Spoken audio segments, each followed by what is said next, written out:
So this is a very personal video, and it addresses one of the fears that I have, my thought process, and something that I share with my closest friends. So today we'll be talking about what if I end up being single? What if I don't meet anyone? So let me take you a few steps back and a little bit deeper into my private life. So I have a few very close friends with whom we are sort of like coaches and mentors for each other. We are accountability partners, and we really speak a lot about different patterns that we see in our lives, our dreams. You know, we do a lot of courses together, we discuss them. And so of course, one of the big topics is intimate relationships. So as you guys probably know, I am currently single, and you know, I've had some beautiful connections in the past. I experienced really amazing love, and I had so much fun with my previous partners, but I also experienced a lot of pain. I experienced betrayal. You know, I was in some really unhealthy relationships as well. So with my best friend, we spoke a lot about what kind of relationship we want to build. What are the things that we no longer want to accept and allow in our lives? And one of the big things for me is that I would much rather be single than be in a bad relationship. Because I've been in bad relationships and I know how it impacts me, and it impacts everything in my life. You know, it impacts my motivation, access to creativity, so how much and the quality of what I produce and create. It impacts my business, my courage to take on challenges, my daily habits, my mental and emotional well-being. So I realized that I don't want to be in a relationship. I want to be in a really good relationship. I do not want to settle. And so we would have these conversations going really deep, like forcing our deepest shadows to come up. And at some point in this conversation, this friend of mine, she said that she is also accepting the fact that she may actually end up alone, that she may not meet her person. And what I realized in this moment is that I was totally pushing that thought away. It's like, nope, it's just not an option. And so her sharing in a way forced me to sit with it and really face that fear. And you know, for anyone who is single and who wants to be in a relationship, this is an actual fear. This is an actual thought that's in us, even if it's really hidden and it's very, very deep. And you know, I'm pretty sure that you know a lot of people who are single, but they want to be in a relationship, they're just not meeting the right person. And we all know those people who would make an incredible partner. They're attractive, they're emotionally mature, ready to commit, very nurturing and loving, and yet they're single. So we have this feedback from the world that, hey, it actually is a possibility that no matter how much inner work I'm doing and how much I'm trying, I may really not meet someone that will be compatible to me. So the truth is that, you know, it's not something that fully depends on us. Yes, there's part that we play in the whole equation, you know, how you show up, how you live your life, what kind of a person you are, how much you invest in yourself. But at the end of the day, it's really not up to me if someone decides to enter the cafe while I'm there or an hour later once I left. So I actually have another video on my channel where I talk in detail about this idea that you cannot manifest a soulmate, because that's not how it works. We co-create our reality, and in a relationship it takes two people, so they have free will as well. They have their own decisions and their own path. We cannot force anyone. So when I sat with this fear, I realized that first of all, it's a valid fear. It is a possibility. And then I went through a process that actually really impacted how I show up in life. And that's what I want to share with you. So notice that we actually try to push it away, right? It's like we try to ignore that worst case scenario. So I've gone through a lot of courses on like how to find your soulmate. And I know coaches who charge like $5,000 to give you those specific tips. And what are the tips? Well, first one is act as if. So live your life as if your soulmate was already here. Then another advice I've heard and I received is to make space for that person in your life. So, for example, you should be sleeping on one side of the bed and make sure that there is some space in your closet so that their clothes can also fit. So that's another advice. And of course, all the positive affirmations, repeating to myself that my soulmate is here, they are on the way. Now look, I am all for positive thinking, but in many cases, this can be an escape from reality, an escape from painful truth that we don't want to face.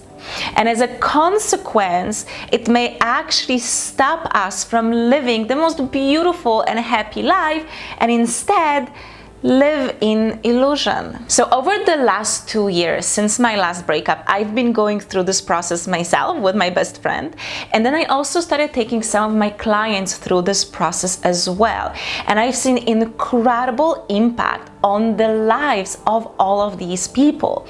And so that's what I want to share with you. If you're someone who really wants a relationship and for now it's not happening, this is a process contrary to what all the dating coaches tell you, but that really works.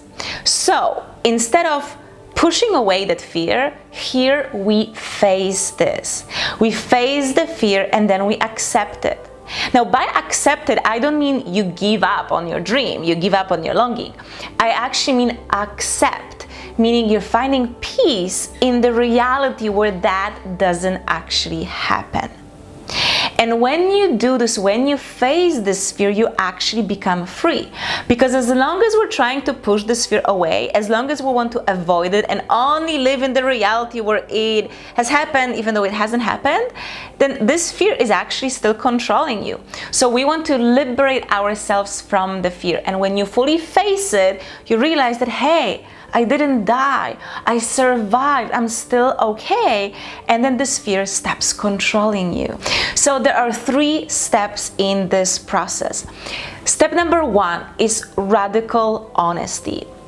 This is just admitting that yes, I have the fear that I may end up alone, and yes, this is a possibility.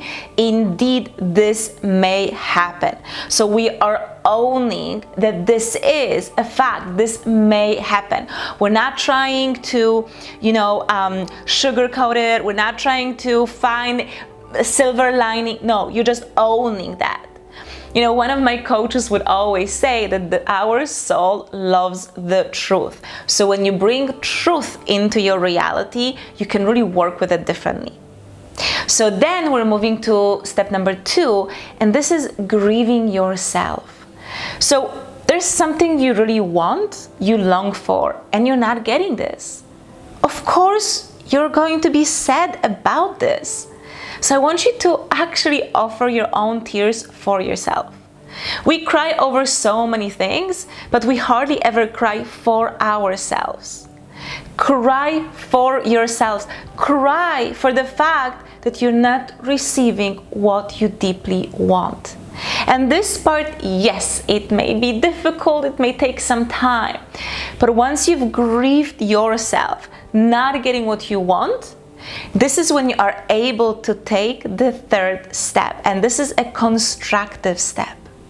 Because now we want to look at our life and ask ourselves the question, what gifts am I holding and not sharing because I'm waiting for my partner?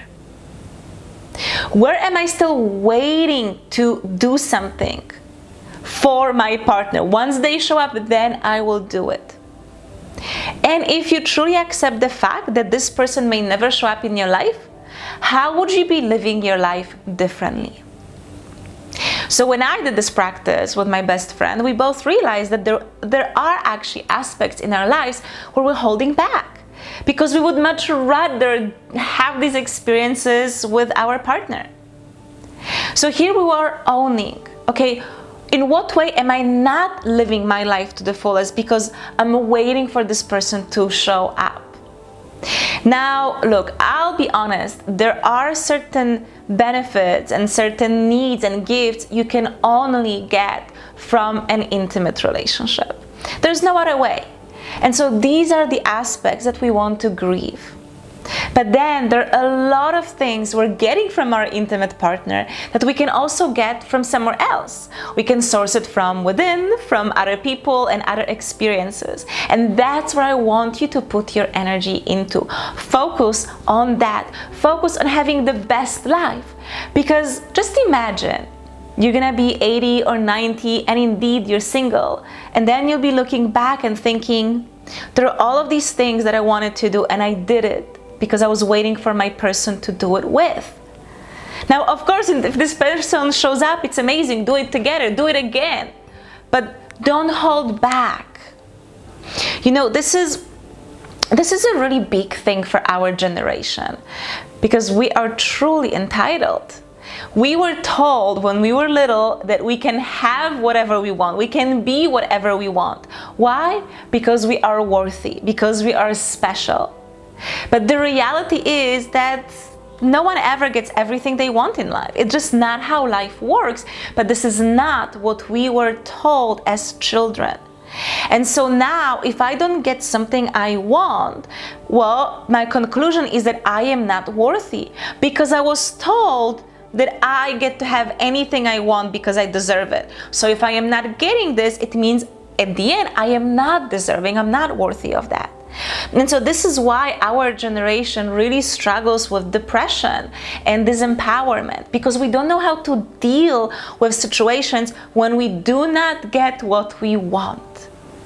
So I want you to think about, money, for example. So everyone wants more money, but if you really want to be flying first or business class and you cannot afford it, it doesn't mean that there are other things in life that you do want and you do have.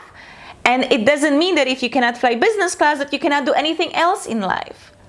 We need to learn to be humble and accept that, yes, there are some things we really wish we had and we're not getting them. And that says nothing about our self-worth. And instead of putting our energy into being upset and feel that life is unfair, take your energy and put it in all of the areas that are working for you, that you are getting the things that you desire. So remember, not getting one thing that you really want doesn't take away the quality of the rest of your life. So yes, I really hope that you will meet your person and you'll have a beautiful relationship. But I also hope that if that doesn't happen, that you're still going to live your life to the fullest. I really hope that you enjoyed this video, and I would really love for you to join this conversation and let me know in the comments below, what do you think of this video? Are you currently single, hoping to meet someone? Do you have this fear? Have you faced this fear? Or maybe you're someone who were in this situation some time ago and you did get into a beautiful relationship. So I think this is a conversation to have that we all get to contribute to. And if you would like to share your story, please share it under this video. And my love, if you did enjoy this video, please give it a like. Please share it with anyone who could benefit from this information. And if you would like more videos like this, then please subscribe to my channel. Click the little icon with the bell to make sure you get notifications when the new video comes up, because I do add a new video every week. So darling, thank you so much for being here today, and I'll be seeing you next week. Bye!